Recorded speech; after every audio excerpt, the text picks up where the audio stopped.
Diangkat dari kisah nyata, film ini menceritakan kisah seorang Romusa yang menjalani berbagai siksaan dalam sebuah proyek pembangunan jalur kereta paling terkenal di dunia. Ia yang mengalami trauma, kemudian berniat membalaskan dendamnya.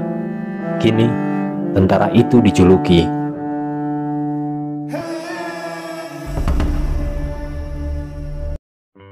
15 Februari 1945, Jepang berhasil merebut Singapura dari kekuasaan Inggris. Seorang tentara Inggris bernama Eric Lomax bertugas di bagian penyadapan komunikasi radio.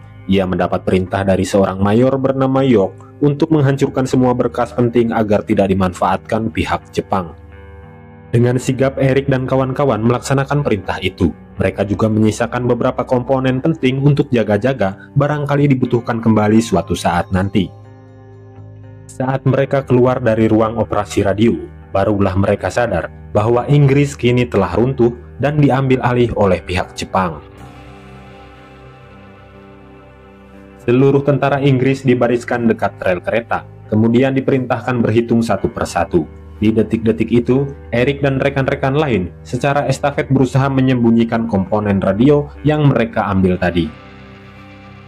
Selesai berhitung, mereka dimasukkan ke dalam sebuah gerbong kereta yang sempit secara berdesakan. Tidak ada yang tahu mereka akan dibawa kemana, hanya pengap yang mereka rasakan.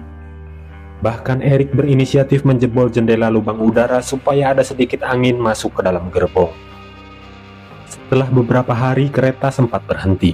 Eric yang melihat ke arah luar, ia menyaksikan gerbong lain berisi ratusan tahanan. Para tahanan itu mengulurkan tangan mengharap bantuan air atau makanan dari warga sekitar. Kereta Eric kembali melaju dan berhenti di stasiun selanjutnya. Para tentara Inggris akhirnya bisa keluar, namun mereka langsung digiring menuju pedalaman hutan. Setelah jauh berjalan, mereka disuguhkan pemandangan para tahanan lain yang dipaksa bekerja 24 jam untuk sebuah proyek pembukaan jalur kereta api. Rombongan Eric dibariskan hingga matahari terbit di sebuah lapangan. Salah satu tentara Jepang bilang bahwa kelompok Eric ini adalah kelompok paling beruntung karena diisi oleh orang-orang yang mengerti permesinan sehingga mereka tidak akan ditempatkan di jalur kereta api. Salah satu rekan Eric bernama Torby masih tak mau mengakui kekalahan Inggris, apalagi jika harus menjadi bagian dari Romusa. Ia mempengaruhi yang lain untuk bersatu melakukan perlawanan dan kabur. Namun tentara lain menilai rencana itu terlalu beresiko. Tidak ada satupun tempat di luar sana yang aman saat ini. Eric memperkirakan bahwa saat ini posisi mereka berada di Thailand dan Jepang sepertinya sedang membuat jalur kereta ke arah Burma.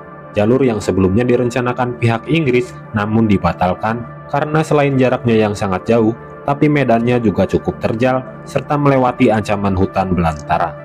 Torby semakin gak terima jika ia harus menjadi budak pembangunan rel kereta. Kemudian ia memikirkan strategi yang lebih matang untuk bisa melepaskan diri dari semua ini. Langkah pertama yaitu merakit kembali radio dari sisa komponen yang mereka bawa. Namun tentu tak semudah itu. Eric harus berhati-hati mencari komponen tambahan lain seperti kabel di bawah bayang-bayang mandor Jepang. Apalagi beberapa kawan Eric yang memegang komponen sudah terpencar di beberapa tempat. Bahkan ada yang ditempatkan di jalur kereta dengan pengawasan ketat.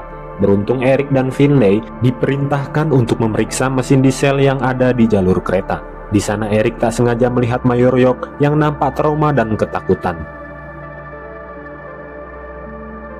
Sementara Finlay membetulkan mesin diesel, para tentara Jepang berkumpul mengawasinya. Kesempatan itu digunakan Eric menemui Jackson untuk mengambil salah satu komponen radio. Selama proses perbaikan mesin, Eric banyak mengamati area jalur. Salah satunya sebuah sungai indah yang sekarang dijadikan tempat wisata. Jembatan sungai ini diberi nama The Death Railway karena banyaknya pekerja meninggal selama pembuatan. Eric yang memang menaruh ketertarikan pada kereta api coba membuat sketsa jalur itu. Kemudian ia sembunyikan di sebuah bambu semacam urinoir tradisional, tempat para tahanan buang air kecil. Saat komponen terkumpul, Eric dan Finlay menyelinap ke dalam truk Jepang yang sedang dibetulkan. Di sanalah ia mendapatkan arus listrik hingga radio berhasil menyala. Bahkan radio itu mampu menangkap sinyal dari BBC. Berita pertama yang mereka dengar yaitu tentang berhasilnya tentara Inggris memukul mundur Jerman berkat bantuan sekutu. Kabar itu pun segera Erik sampaikan pada kawan-kawannya termasuk Mayor York. Setidaknya, kabar itu membuat para tentara Inggris kembali menemukan harapan. Setiap ada kesempatan, Erik dan Finlay terus memantau siaran dan menyebarkan setiap kabar baru yang mereka terima. Namun radio itu tak bertahan lama setelah para tentara Jepang berhasil menemukannya dalam penggeledahan rutin. Erik yang was-was juga langsung mengecek gambar yang ia sembunyikan, yang ternyata juga sudah ikut hilang. Erik, Finlay, Torby, dan Wittin diinterogasi di lapangan terbuka, karena di tenda mereka lah radio itu ditemukan. Saat itu pula datang dua kempetai Jepang yang salah satunya adalah kempetai muda bernama Nagase sebagai penerjemah. Tanpa banyak bicara, kedua kempetai itu langsung menghajar Wittin. Erik yang tak tega melihatnya, dengan sukarela ia maju untuk menggantikan kawannya itu. Ia pun habis babak belur.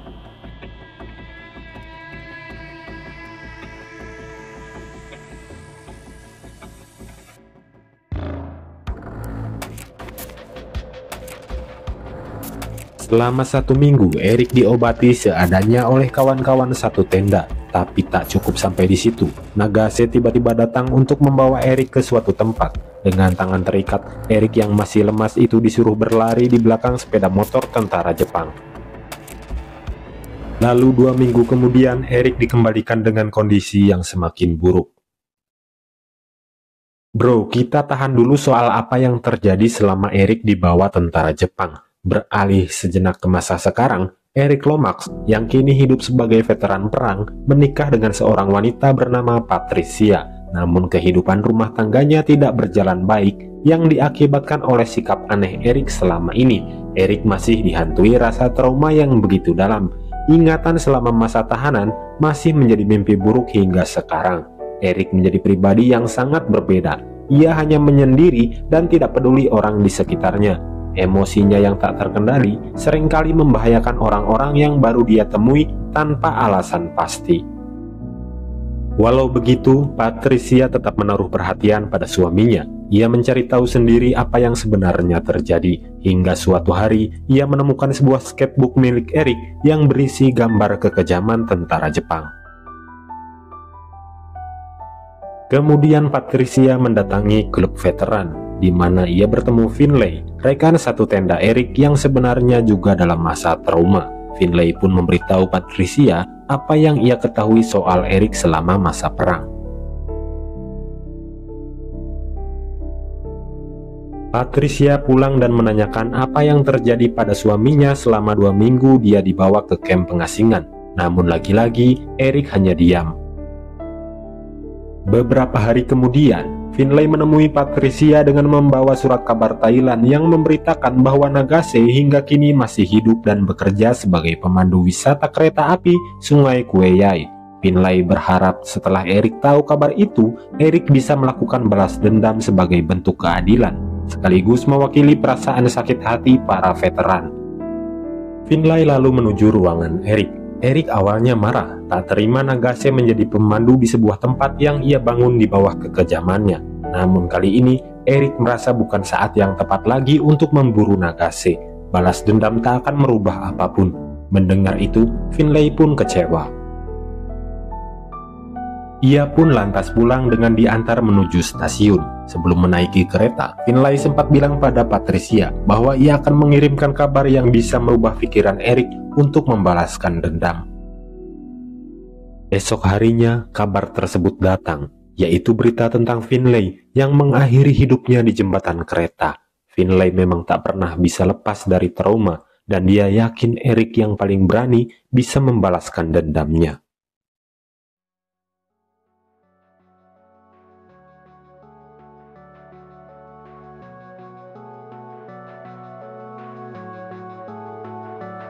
Tanpa berpamitan pada istrinya, Erik berangkat menuju Thailand untuk menemui Nagase. Perasaannya berkecamuk saat ia sampai di tempat di mana ia dulu disiksa. Semakin parah saat ia sampai di museum dan melihat Nagase sedang memberi penjelasan lokasi kepada para turis. Erik pun membuntutinya hingga ke Museum Kempeitai, tempat yang paling Erik benci, di mana di komplek ini dia diasingkan selama 2 minggu. Ketika jam wisata tutup, barulah Erik menyelinap masuk ke dalam museum. Tak lama setelah Erik masuk, Nagase datang dan menegurnya. Erik tak menyangka jika Nagase tak mengenalinya. Baru setelah Nagase mengamati lebih dalam, betapa terkejutnya dia bahwa yang berdiri di depannya adalah Erik Lomax, tentara Inggris yang dulu dia habisi. Di sini Erik menggunakan cara yang sama dengan Nagase saat dulu menginterogasinya di kamp tahanan. Ternyata saat dulu dia dibawa selama 2 minggu, Erik ditanyai soal gambar jalur rel kereta yang ia sembunyikan. Walaupun Erik jujur menjawab bahwa gambar itu hanya bentuk kegemarannya terhadap rel kereta api, tapi Nagase tak percaya dan terus mendesak Erik. Begitupun tentang radio, pihak Jepang curiga Erik meminta bantuan pihak sekutu untuk melancarkan penyerbuan dan pembebasan sandera. Erik menjawab bahwa radio itu hanya bersifat receiver alias penerima, jadi tak mungkin bisa mengirim informasi. Tapi Nagase tetap kurang puas dengan jawaban itu. Kemudian Erik dimasukkan ke sebuah kurungan bambu kecil khusus para tahanan. Ia tidak diizinkan berbicara, bahkan tak dapat sedikit pun makanan, agar Erik jera dan memberikan rahasianya. Tapi tetap saja, saat interogasi kedua, Erik memberikan jawaban yang sama. Maka tekanan yang diberikan pihak Jepang pun semakin meningkat dan lebih parah lagi. Erik dipukuli hingga serak dan dibawa ke sebuah ruangan khusus penyiksaan. Erik berusaha menahan amarahnya dan menyalahkan Nagase atas traumanya selama ini. Ia ingin Nagase sendiri yang bilang bahwa ia merupakan seorang penjahat perang. Namun Nagase membela diri bahwa ia hanyalah penerjemah, bukan penjahat perang. Erik tentu tak terima dan tak habis pikir kenapa Nagase masih dibiarkan hidup. Nagase bercerita bahwa saat Jepang dikalahkan, ia mengaku sebagai penerjemah dan tak pernah terlibat penyiksaan para tahanan. Oleh karena itu, ia selamat dari hukuman. Bahkan ia ikut gabung dalam proses pemindahan jenazah yang terpendam di pinggiran rel kereta. Sejak Nagase melihat ribuan jenazah itu secara langsung, ia pun memutuskan membuat sebuah monumen dan mengelolanya hingga sekarang. Nagase selalu dihantui rasa bersalah sejak saat itu, dan dengan cara mengelola museum inilah ia membalas sedikit demi sedikit rasa bersalahnya. Tapi Erik menganggap kejahatan tetaplah kejahatan. Erik pun mengambil alat pemukul yang dulu digunakan Nagase kepadanya. Nagase pun rela dan pasrah terhadap apapun yang akan Erik lakukan. Setelah Nagase menaruh kedua tangannya di atas 2 balok kayu, yang terjadi, Erik tetap tak sanggup memukulnya. Nagase pun dibawa ke halaman belakang dan dimasukkan ke dalam kurungan bambu tempat dulu Erik ditahan. Pandangan Erik teralihkan oleh sebuah ruangan gelap, sumber segala traumanya. Di ruangan inilah dulu dia diperlakukan sangat buruk, melebihi batas kekuatan manusia. Dan di tempat ini juga, akhirnya Erik memutuskan untuk menyerah dan memberitahukan seluruh informasi yang ia dengar dari radio. Berita yang menyebutkan bahwa Jepang telah berhasil dikalahkan sekutu. Beberapa kota di Jepang seperti Nagasaki dan Hiroshima sudah dibombardir menjadi lautan api dan orang-orang kelaparan. Nagase tak percaya, ia yakin Jepang tak semudah itu kalah. Jikapun memang benar, ia lebih baik mengakhiri hidupnya demi sebuah kehormatan. Momen itu membuat Erik bertanya kembali, kenapa Nagase masih hidup jika dulu dia sesumbar lebih baik gugur terhormat dibanding hidup sia-sia. Nagase bilang, dulu memang itulah doktrin yang selalu ditanamkan ke Kekaisaran Jepang. Namun setelah merenungi banyaknya korban, Nagase sadar bahwa para tahanan yang berusaha tetap hidup juga punya kehormatan tersendiri. Untuk itu, ia berusaha menyelamatkan diri dan memperbaiki hidupnya hingga sekarang. Namun jika nyawanya bisa memberikan Erik sebuah kedamaian, maka ia rela menyerahkannya sekarang juga. Erik pun hanya diam, lalu membuka kurungan dan pergi begitu saja, tanpa mengucapkan sepatah kata sedikit pun. Setelah beberapa hari Erik sampai di Inggris dan langsung merangkul hangat istrinya. Erik mulai membuka mata bahwa selama ini hanya Patricia lah yang selalu sabar mendampinginya. Seminggu kemudian, juga datang surat permintaan maaf dari Nagase untuk segala kesalahannya di masa lalu. Selama ini Nagase coba berdamai, namun kedatangan Eric minggu lalu, rasa bersalahnya semakin menjadi. Ia bahkan sudah tak bisa memaafkan dirinya lagi. Eric mengerti perasaan Nagase, dan ia tak mau kedamaian yang kini ia dapat harus ditebus dengan luka seumur hidup di pundak Nagase. Oleh karena itu, Eric mengajak istrinya untuk berangkat lagi ke Thailand menemui Nagase.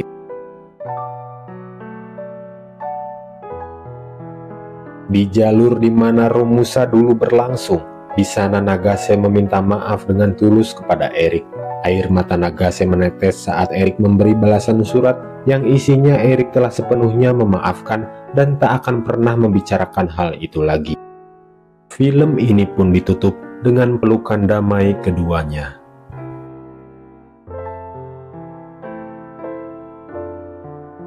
Nagase dan Eric menjadi teman setia hingga Nagase wafat pada 2011 dan disusul Eric pada 2012 di usianya yang menginjak 93 tahun. Patricia setia menemani Eric hingga akhir hayatnya.